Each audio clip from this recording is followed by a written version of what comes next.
Hey guys, it's Marshall Tingle with Superior Ag Insurance with your Ringside report for this past week, the week of March 28th all the way down into April 2nd. So we did have a fair amount of cattle come through the barns this past week.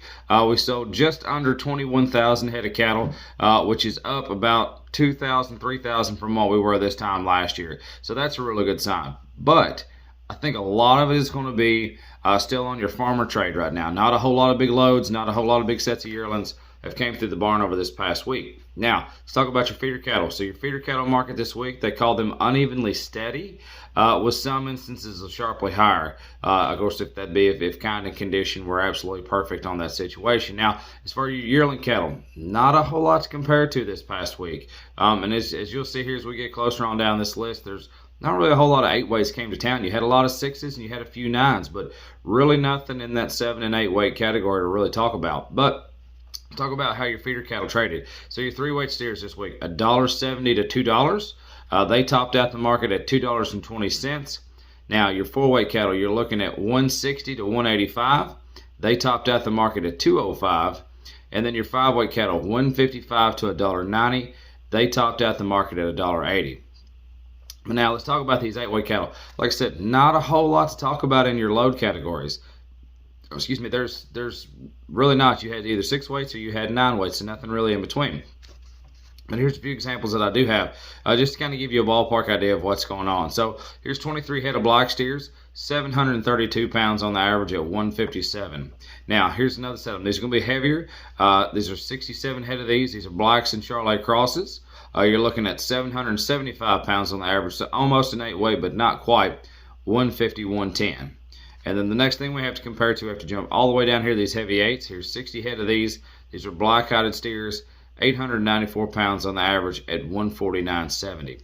Now, these are all pretty exceptional trades on all these cattle. There's a lot of cattle that traded a whole lot cheaper than this, but it seems to me like right now, your 6-weight cattle are still trading pretty solid. Your 7-weight cattle are still trading pretty solid.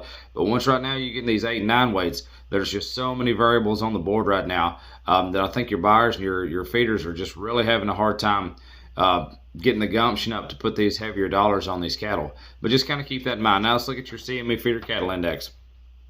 CME feeder cattle index for the week. The 28th, you're looking at 155.29. Tuesday the 29th, you're looking at 155.41. Then Wednesday the 30th, 155.76. By the time we get down to Thursday the 31st, 156.05. And then Friday the 1st, you're looking at 156.15.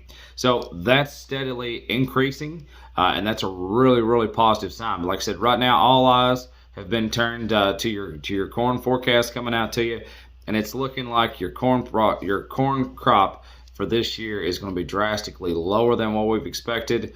And I think that just has a lot to do with your fertilizer input cost on everything right now. And that's going to have a huge impact as things trickle on down the line here coming up. Maybe not right away, but here on down the road a little bit, your cost of gain on these steers is going to be pretty much higher than what it has been or what we've been seeing here lately. So just kind of keep that in mind. But if you want to talk about any of that, or if you're interested in putting a livestock risk protection policy on a set of cattle, and remember now, you don't have to put the whole load under your 1 LRP. You can put 10 head, 15 head, 20 head, 50 head, however many you want to put on them. And they don't necessarily have to be a load. You can do it on your calf crop. There's all kinds of options that we can use to help protect your interest and kind of get you a basis on your calf crop, no matter really what that'll be. So if, like I said, if you have any questions on this, reach out to us. It's Superior Ag Insurance. Call Ian Thomas at 859-613-2453. Call Damon Reed at 859-200-9188. Or check us out on the web, www.superioragins.com. Thank you so much. Look forward to talking to you soon.